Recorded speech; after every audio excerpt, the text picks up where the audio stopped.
کر چکا ہے، جس کی آواز دہلیز پہ آ کے ملنگنے لگائی، نظر اللہ نیاز حسین، تو نے اس کے کشکول میں آٹا ڈال دیا، کیا توحید کی دعوت دی؟ محرم کے نام پہ حلوے قبول کرنے والے، 11ویں کی کھیر قبول کرنے والے، اہل شرک کی مجلسوں کے کھانے اپنے گھر میں رکھ لینے والے، بعد میں جانوروں کو پھینک دینے والے، یہ مجرم، یہ مشرک قیامت کے دن کیا تیرا گریبان نہیں پکڑے گا؟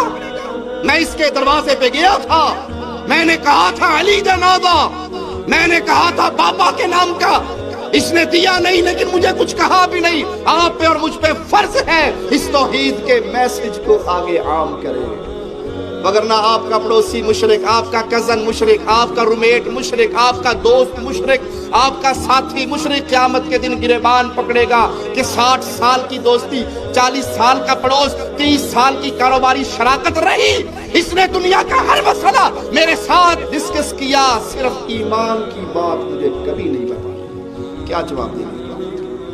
یہ اہل ایمان ہے جن کا ذکر مالک فرما رہا، جو ایمان لانے کے بعد، توحید کو سمجھنے کے بعد، اللہ کو رب کہنے کے بعد پھر ڈٹ جاتے ہیں۔ نتیجہ کیا نکلتا ہے؟ اولئک اصحاب الجنہ خالدین فیہا جزاء بما كانوا يعملون۔ یہی اہل جنت ہے، یہی اہل جنت ہے جہاں ہمیشہ ہمیشہ رہیں گے، اور یہ انہیں صلہ مل رہا ہے جو دنیا میں کر کے گئے۔ اللہ کے لیے سوال کرتا ہوں، اس 60-70 سالہ زندگی میں نے اور آپ نے اللہ کی توحید کے لیے کیا کیا ہے؟ ہمارا مال، ہماری زبان، ہماری قلم، ہماری صلاحیتیں لا الہ الا اللہ کی تحریک میں کتنا حصہ ڈالتی ہیں؟ رات کو بستر پہ لیٹتے ہوئے سوچئے، ماہانہ تنخواہ میں سے توحید کو پھیلانے کے لیے میں نے کیا کیا؟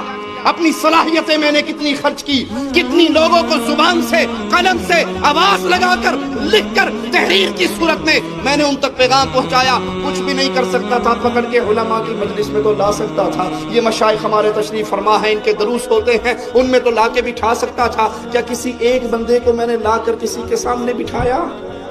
اگر بٹھایا اور وہ راہ ہدایت کا راہی بن گیا تو سمجھ لو ایک پوری زندگی اللہ نے آپ کو تحفے میں اور عطا کیا۔